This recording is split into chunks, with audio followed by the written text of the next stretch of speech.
Tudo que está sendo discutido aqui no GovTech Summit em termos de inovação repercute, claro, lá na ponta, no setor produtivo, incluindo o próprio setor público, mas especialmente em relação à indústria, que é a ponta do setor produtivo. Por isso é tão importante a participação aqui neste evento do SESI, o Serviço Social da Indústria, que é uma instituição com muitas décadas de atuação no Brasil e que tem um papel fundamental na formação dos professores que vão ensinar técnicas para o sistema produtivo. E agora, então, vai estar aqui no palco o palestrante do SESI, que é a Ecleia Conforto. Ela traz o seguinte tema: ela vai falar sobre os desafios educacionais do presente na era da transformação, construindo projetos de vida, com o SESI, que trabalha com uma quantidade enorme de pessoas, justamente na formação de mão de obra, onde a inovação é um fator determinante para a construção de caminhos para o futuro.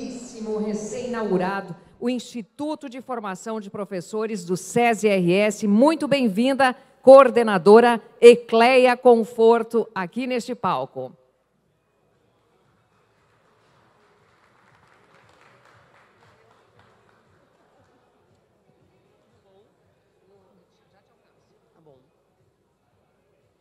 Bom, um bom dia, quase boa tarde, né?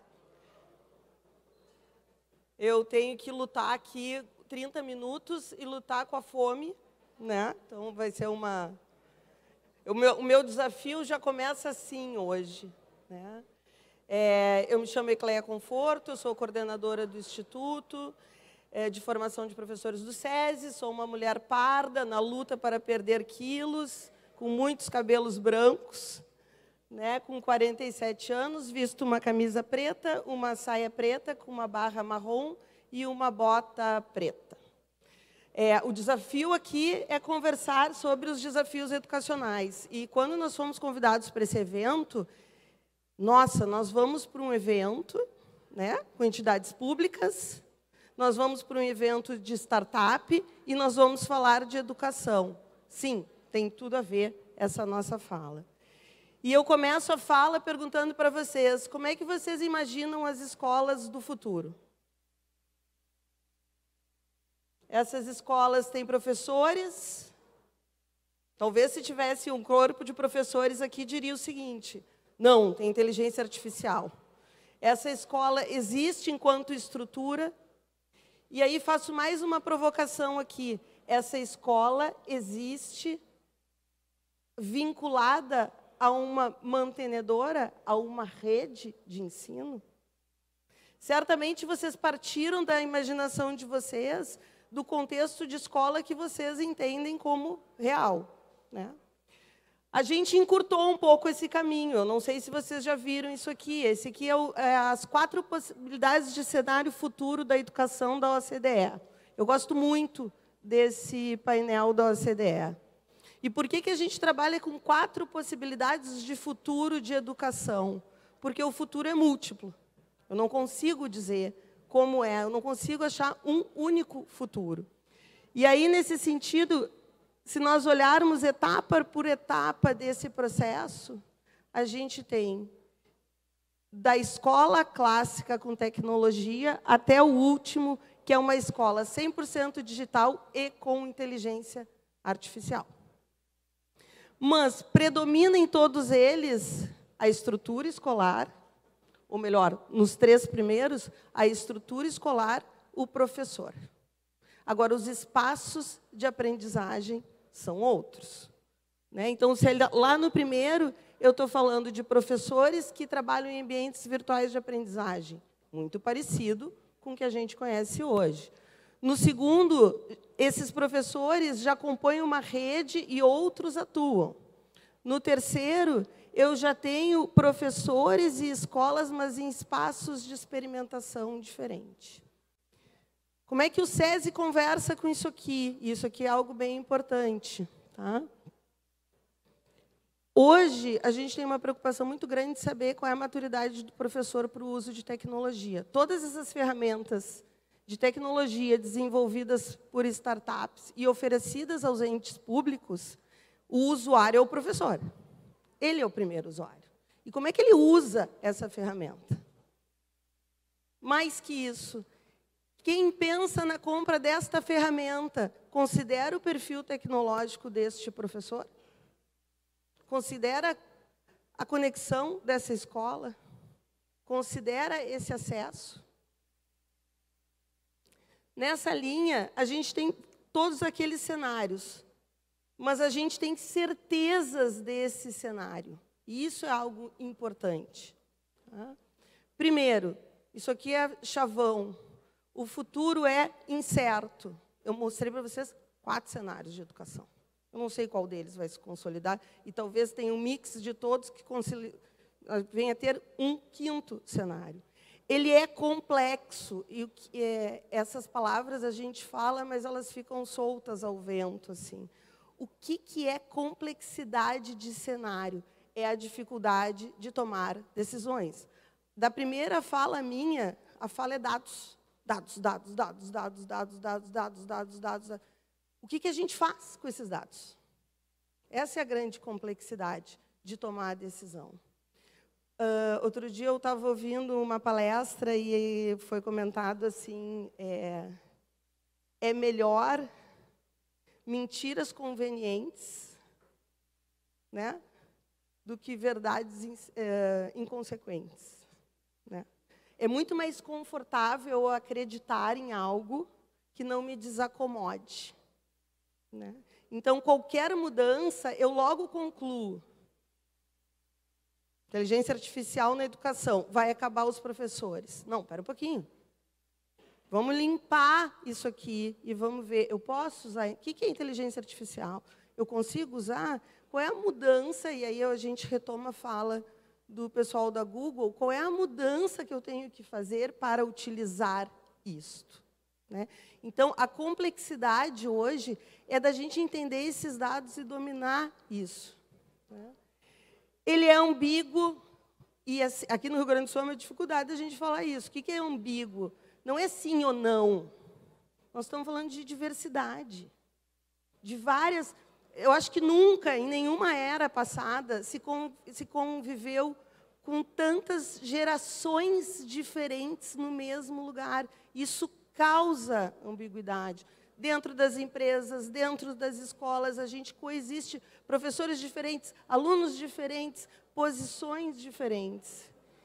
E é híbrido. E quando a gente fala de educação, híbrido aqui não é online e offline. Híbrido aqui é entender que a máquina é uma extensão do nosso corpo. E a máquina mais simples que a gente pode imaginar, gente, a pá. Vocês já pensaram na pá? A pá é uma extensão da mão, que eu pegava lá com a mão, eu consigo pegar em maior escala com a pá. Isso muda a lógica. E a gente incorpora isso. Então, essa resistência que a gente tem à tecnologia, a gente vai ter que, ok, vou usar, gostando ou não, e vou experimentar, porque o mundo não está preparado para essa resistência. Essas pessoas vão cair fora. A educação, e aqui eu acho que é algo importante, a revolução... vivemos na era digital, vivemos na transformação digital. Ok, só que este momento agora ela é cognitiva. E esse é o pulo do gato de ser cognitivo. Se vocês forem para Berlim, vocês têm que tomar uma decisão. Ou eu vou alugar um carro para conhecer Berlim, ou eu vou contratar um motorista de táxi que me leve a Berlim. Mas eu quero o melhor motorista. Mas eu posso pensar o seguinte, não, mas eu vou usar o Waze. Né? Eu posso usar o Waze. Aí a minha pergunta é, quem vai fazer o caminho mais eficiente? Quem tiver com o Waze, mas for um ignorante em termos de trânsito em Berlim, ou aquele motorista de táxi? Obviamente, quem tiver o Waze. E aí, este é o pulo do gato. Porque a gente está nivelando qualquer um, independente do conhecimento. Esse é o pulo do gato da tecnologia. Vou até falar uma palavra mais feia, mais desagradável. O maior conhecedor do trânsito de Berlim perde para uma ignorante como eu com o uso do Waze. Isso muda o contexto de educação, gente. Isso muda. a gente viu aqui processo licitatório, isso muda a lógica de comprar equipamentos. Isso muda a lógica do uso de equipamentos nos espaços, né? Outra certeza absoluta é a educação que fornece as competências e as habilidades. A gente pode negar até a morte. A gente pode dizer que eu educo meu filho em casa. Não, a socialização é dentro da escola. E é ela que vai desenvolver essas competências e habilidades. Nesse mundo complexo de rápidas mudanças que a gente viu aqui, né, que a gente saiu sempre um pouco apavorado desses eventos, né? Nesse mundo super complexo, a educação tem que se reorganizar. Fica a dica. Vamos pensar processos e soluções de reorganização de educação, em termos de conteúdo, de ambientes virtuais de aprendizagem e, principalmente, de entregas. Hoje a gente tem dados para fazer outros tipos de entregas. E, quando a gente fala de projeto de vida, essa educação vai sinalizar os caminhos do projeto de vida. E é um projeto de vida que, na ponta, tem o quê? Tecnologia. Então, eu tenho que trabalhar com esse público, com esse professor, com esse aluno, pensando que lá na ponta, as escolhas deles vai estar sempre entrelaçada pela tecnologia. E por que a educação é tão importante? Porque ela é capaz de reduzir desigualdade.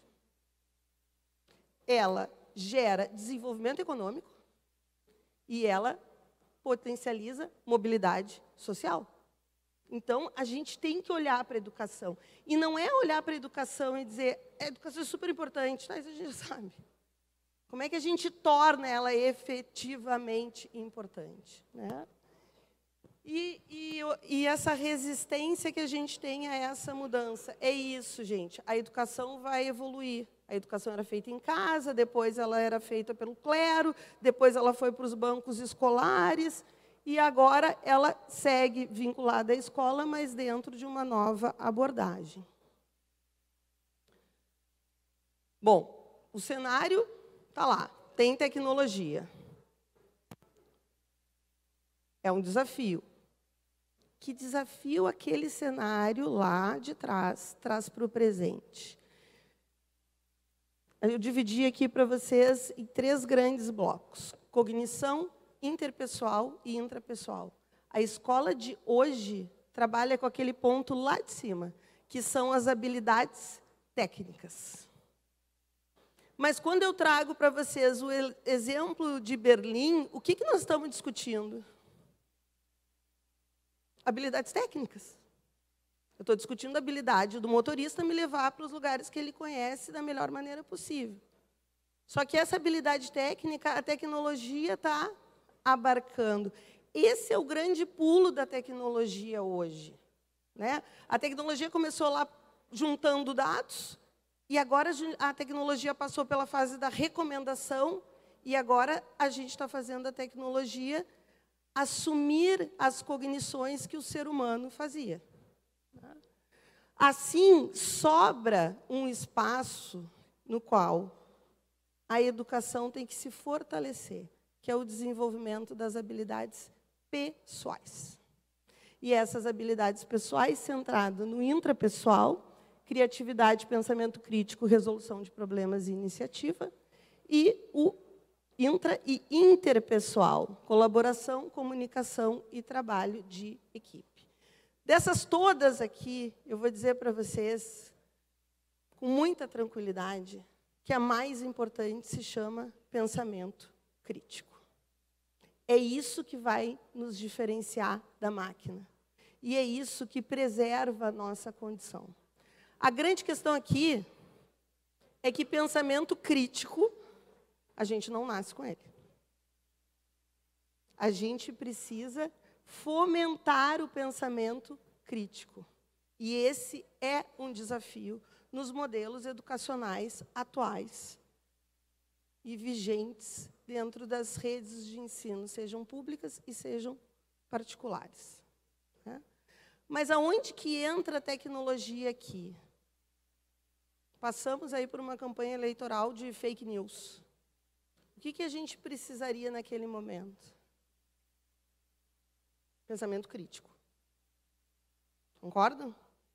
O que é o pensamento crítico? A primeira coisa é a gente entender que todo mundo aqui tem viés de pensamento. E ok, que bom, esse é o mundo, né? Mas, se todo mundo aqui tem viés, eu tenho que entender qual é o meu viés. E depois que eu entender o meu viés, eu tenho que entender, opa, peraí, eu tenho que começar a duvidar de mim. Porque essa tecnologia que está vindo aí, pessoal, ela é uma tecnologia que nos engana, né? Tem uma palestra do Barack Obama em Harvard, se eu não me engano, ou no MIT, falando chinês. Você olha o Barack Obama falando chinês. O Barack Obama não fala chinês. É uma deepfake. Como é que a gente vai saber se aquilo é verdade ou não é? A gente tem que construir um modelo de educação assentado nesse pensamento crítico, mas com o uso de tecnologias. Só que a gente tem um outro problema para enfrentar. A gente tem que pensar nesse modelo de educação e a gente tem que pensar numa realidade macroeconômica brasileira. E aí eu vou dizer para vocês que eu trago os dados, embora eu não goste deles desta forma, mas tem uma pesquisa do Banco Mundial que o brasileiro, ele atinge a sua capacidade humana, a sua capacidade produtiva, 60% quando ele chega nos 18 anos. 40% da capacidade humana, da capacidade produtiva de um brasileiro, 40% ele não consegue desenvolver. Vocês têm ideia disso? É impressionante. Tá? Considerando aqui, ó, se nós levaríamos 60 anos para chegar num índice de capacidade humana igual aos países desenvolvidos em 2019. Nós estamos bem lá atrás. Bem lá atrás. Isso afeta o quê? Isso afeta projetos de vida, isso afeta projetos de negócios, isso afeta usos de tecnologia, isso afeta investimento público. Tá? Apenas 1% dos brasileiros está no nível 5 e 6 de matemática, ou seja, conseguem resolver situações complexas. Na OCDE, esse número é de 11%. As desigualdades do Brasil são necessariamente de fatores locais, então não dá para a gente pensar políticas uniformes. Quando a gente fala de dados porque a gente precisa contextualizar a conversa. Nova Petrópolis é um município que se interessa por educação. Se interessa. A gente tem, o SESI tem com Nova Petrópolis um projeto de escola integral e tecnológica. A gente sabe. Aquele dado ali, que a gente sabe que ele é verdadeiro. Agora, a gente tem que fazer isso contextualizado. 11 de cada 100 crianças e adolescentes entre 11 e 19 anos estão fora da escola. Agora, eu vou dizer um dado pior para vocês. Cerca de 30% das crianças que deveriam estar na educação infantil não estão, e não se sabe aonde elas estão. E é obrigatório. Nós podemos admitir que a gente não saiba onde essas crianças estão. Essas crianças tomam vacina, né? Essas crianças consultam um médico. A gente sabe onde elas estão. Nós não estamos conectando os dados para identificar efetivamente onde elas estão. Mas nós poderíamos saber. Isto aqui é um problema seríssimo da educação. Eu não estou fazendo uma educação inclusiva, equitativa e diversificada. Tá, Ecleia, que tragédia. Tem solução? Tudo tem solução. Quase tudo, pelo menos. A morte a gente ainda não descobriu, mas a tecnologia já vai mudar essa lógica. Uma das soluções que a gente tem que trazer é mudar essa abordagem educacional que nós temos hoje. A gente tem que preparar esse sujeito para o hoje e para o futuro. E a gente tem que possibilitar que esse sujeito possa fazer as suas escolhas e constituir os seus projetos de vida tendo como claro que um desses cenários aqui vai acontecer. Isso a gente tem claro, gente. Inteligência artificial, a Itália proibiu. Esquece. Eu quero saber de vocês aqui. Quantos de vocês já usaram inteligência artificial? Ninguém vai admitir, só os fortes admitem. Né? Eu tenho amigo escrevendo livro, legal pra caramba. Inteligência artificial está escrevendo para ele. Outro dia a gente estava lá e diz, isso aqui está muito grande, vamos reduzir. Bota no ChatGPT. Opa, bota no ChatGPT? Bota, vamos reduzir. Vocês vieram para cá com o quê? Waze. Quem não veio com Waze? Até porque a gente já... Outro dia eu fiquei sem o Waze no meio do caminho e eu parei para comprar um carregador de telefone. Eu não conseguia Acabou a bateria do telefone, não sei chegar nesse lugar. Eu perguntei, eu ainda tentei a moda Miguelão, perguntei para as pessoas, eu preciso chegar na tua rua, as pessoas olharam, ninguém sabe onde é a rua. As pessoas sabem ir, mas agora não sabem mais o nome de rua. Esse cenário que vai acontecer, gente, querendo ou não. E a gente tem que preparar esse sujeito num modelo de educação transformadora. E o que é um modelo de educação transformadora? É um modelo que desenvolve o pensamento crítico, a criatividade. Eu até diria, pensamento crítico, resolução de problemas e os interpessoais. É na escola que a gente consegue fazer isso e com o uso de tecnologia.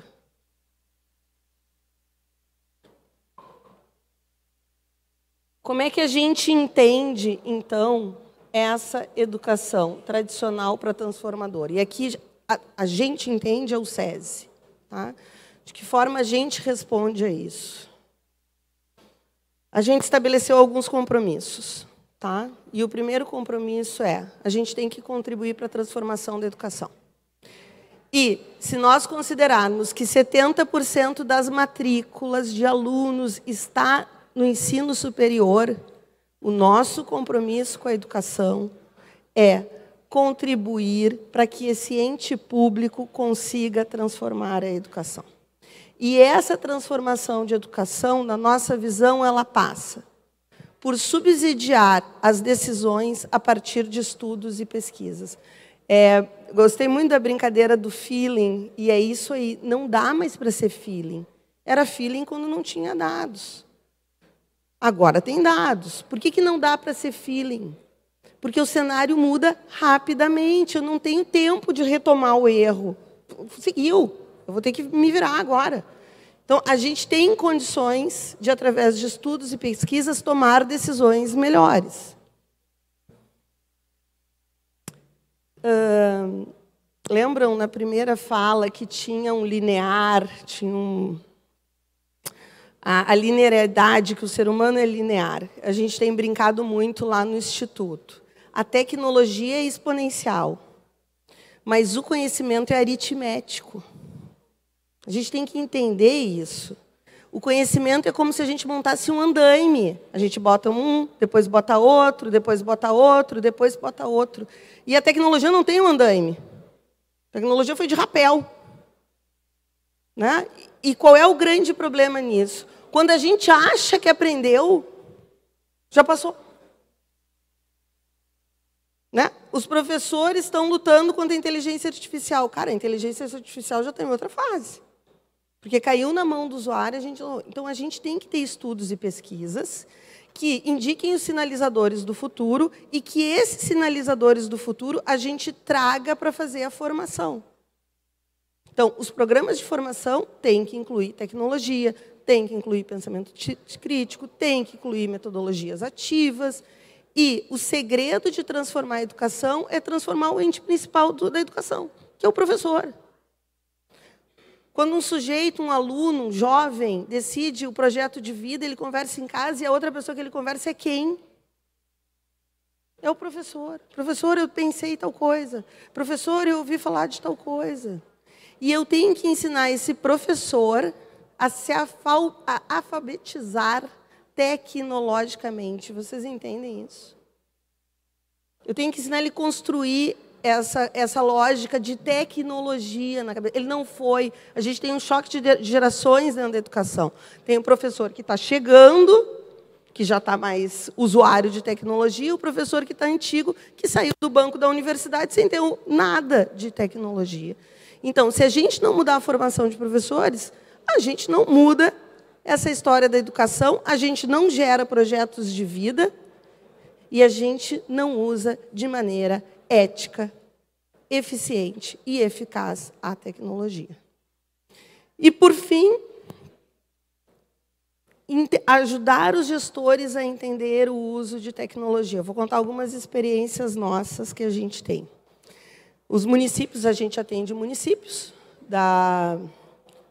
o setor público, municípios e estados, e eles vêm nos procurar por desesperos assim. Comprei um monte de equipamento e os meus professores não querem usar. Eu fico pensando, o pessoal das startups inventando um monte de coisa legal e o professor não está usando. O que eu faço? Ou senão ele pensa o contrário. Eu tenho que comprar o equipamento e não consigo. Ou ele chega assim, comprei um monte de lousa digital. Lousa digital está super na moda. Comprei um monte de lousa digital, o professor não sabe usar. Aí a gente pergunta assim, tá, mas qual é o teu modelo educacional para compra de lousa digital? Não... Deixa eu ter que conversar com um pedagógico. Como é que você quer... Você fez a formação dos professores na lousa digital? Não, é super tranquilo. Não, é tranquilo. A equipe diretiva da escola, sabe como utilizar a lousa digital, sabe dar a intencionalidade pedagógica disso? Nós vamos ver isso depois. Então tá bom. Aí eu vou contar isso para vocês, é engraçado, mas é triste. A gente visita algumas escolas que a lousa digital tem um risco de caneta. Porque o professor esqueceu que a lousa é digital e escreveu na lousa. Então, a decisão dessa compra do equipamento ela é importantíssima. Esse evento que a gente está vivendo aqui é importantíssimo. É um elo de ligação entre tecnologia e decisão pública. É muito importante. Mas ela também caminha pela responsabilidade da gente ter um plano de aquisição dessa tecnologia e de uso, porque é um recurso público. Você não está investindo aqui, está investindo em outro lugar. É a partir disso que a gente constrói o Instituto SESI. É a partir dessa dor, dessa escuta dos municípios, que é impressionante, gente. É impressionante. Assim. Os entes públicos eles precisam que alguém ajude a compreender as regras do jogo que estão vigentes, que limpe a área. É impressionante isso. Que a gente pensou, isso aqui é um plano da gerente de educação do SESI como um todo, mas muito idealizado na figura da Sônia Bia. O Instituto de Formação hoje tem 3 braços. O Observatório SESI de Educação, que é o braço que estuda tendências de futuro. A gente não desenvolve tecnologia. A gente olha essa tecnologia super legal e pensa como é que isso vai ser aplicado lá. Se o que está lá está aqui hoje, então vai estar lá. Inteligência artificial vai estar lá. Espaços diferentes de aprendizagem vai estar lá. Já acontece hoje. Nós temos um projeto com o Estado, com a CRE, em São Leopoldo, que os professores vão dar aula dentro das empresas. O nome do projeto é Conectando Saberes. Então, as empresas ajudam os professores a fazer a conexão do pedagógico com o mundo real e a gente leva as escolas para terem aula dentro das empresas e as empresas entregam desafios. Os alunos recebem cartas da empresa pedindo ajuda para resolver desafios de baixa complexidade. Eu saí do ambiente da escola. Então, esses indicadores a gente utiliza no programa de formação de professores. E eu acho que, como é que a gente entende esse programa de formação de professores? Ele tem que ser personalizado. Se a educação é personalizada, eu tenho que personalizar o processo de formação de professores. Eu tenho que contextualizar esse processo e, mais que isto, eu tenho que entender que as pessoas aprendem de formas diferentes, então eu não posso juntar 30 professores que têm níveis de conhecimentos diferentes e achar que aquele conteúdo que eu estou abordando com ele vão sair todos iguais, que nem uma linha de produção. A tecnologia, hoje, me permite entregar para cada um o que cada um está preparado para receber. E, por fim, convido vocês aí no Instituto, na Leonardo Truda, no edifício Formac, a gente tem um espaço espetacular de experimentação de metodologias. Tá? É um espaço construído com a Universidade de Stanford, é espetacular, no qual a formação de professores vai se dar a partir da construção de espaços makers. Então, embaixo a gente tem um Fab Learn gigante. Bom, só vocês indo para ver esse espaço. E em cima a gente tem 3 trilhas que a gente ajuda professores e alunos a construir games, desafios do conhecimento com o uso de tecnologia, música e movimento, realidade virtual. Toda essa tecnologia que a gente está vendo para lá, a gente trouxe para o SESI lá no Fab Learn. Tá? E o nosso desafio hoje, dentro de gerar indicadores, esse aqui foi um trabalho muito legal, está sendo feito, foi um convênio que nós fizemos com a FAMURS, para vocês verem a importância das entidades públicas nesse caminhar junto. A FAMURS, levamos para ele, olha, a gente está vendo uma dor nos municípios que a gente pode ajudar, vamos identificar o grau de maturidade tecnológica desses professores. Como é que esses professores usam a tecnologia em sala de aula? Mas não é usam, é como é que eles usam com uma intencionalidade de transformar essa educação, de sair de um modelo conservador para um modelo de transformação. É intencionalidade pedagógica. Eu uso o PowerPoint porque eu quero que o meu aluno seja capaz de ser crítico, analisar, então, mobilizar 2 níveis de pensamento. Eu não trouxe aqui, a gente já tem os resultados prévios, mas eu vou falar muito geral dos municípios que nós já fizemos. A gente tem em 40 municípios rodando essa pesquisa já. Isso é um convênio da FAMURS, o SESI optou por subsidiar, cada pesquisa é R$2.000 e poucos pela rede inteira do município. Que a ideia é que a gente ajude esses municípios a transformar. Mas a gente já observou algumas coisas, quer ver? Os professores utilizam a tecnologia no modelo de substituição. Tá? O município vai lá, compra computador, compra tela, compra... E a aula que ele poderia fazer normalmente, ele faz... ao invés de ele fazer o quadro, ele usa o Data Show. Como é que a gente usa isso? Meu tempo acabou aqui, vai ser rapidinho. A gente pega esses dados que a gente identifica na pesquisa, esses dados geram conteúdo para formação, para personalização da formação. A formação é feita em sala de aula e depois a gente monitora a aplicação disso com os professores em sala de aula.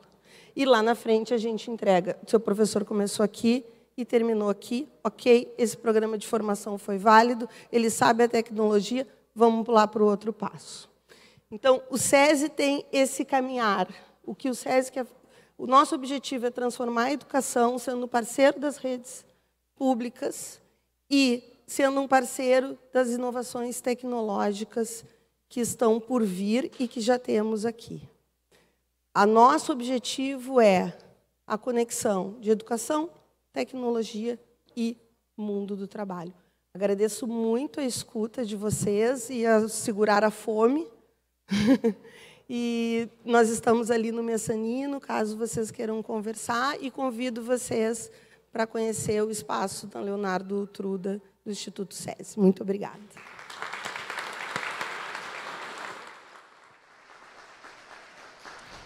Falar em inovação, em soluções tecnológicas inovadoras, para aqueles que estão familiarizados com o assunto, que lidam com isso no seu dia a dia, é uma coisa. Agora, qual é o real alcance dessa discussão no público em geral, na população, na famosa opinião pública? Quem responde a essa pergunta é uma especialista no assunto e que será a próxima palestrante aqui no GovTech Summer. A Elis Hartmann é cientista social, cientista política e fundadora do IPO, o Instituto de Opinião Pública. Vamos acompanhar. Por esse motivo, nós atrasamos o início da programação aqui no auditório em 1 hora, e é claro que atrasou o início, vai atrasando o restante da programação. Então, a organização se obriga a fazer algumas alterações. Nós vamos fazer o seguinte, agora o intervalo, ninguém precisa sair para almoçar, tem área de alimentação aqui na NAU, ou no NAU, e estão todos convidados a permanecerem aqui na feira, aguardando aqui pertinho, porque às 14 horas a gente retoma a programação aqui no palco com os secretários de inovação, e a Elis Radman vai estar conosco às 14 horas e 30 minutos. Então, aproveitem a feira, almocem por aqui mesmo, ninguém precisa se molhar, e a gente se encontra 1:50, combinado? 1:50, conto com todos aqui. Obrigada, até mais.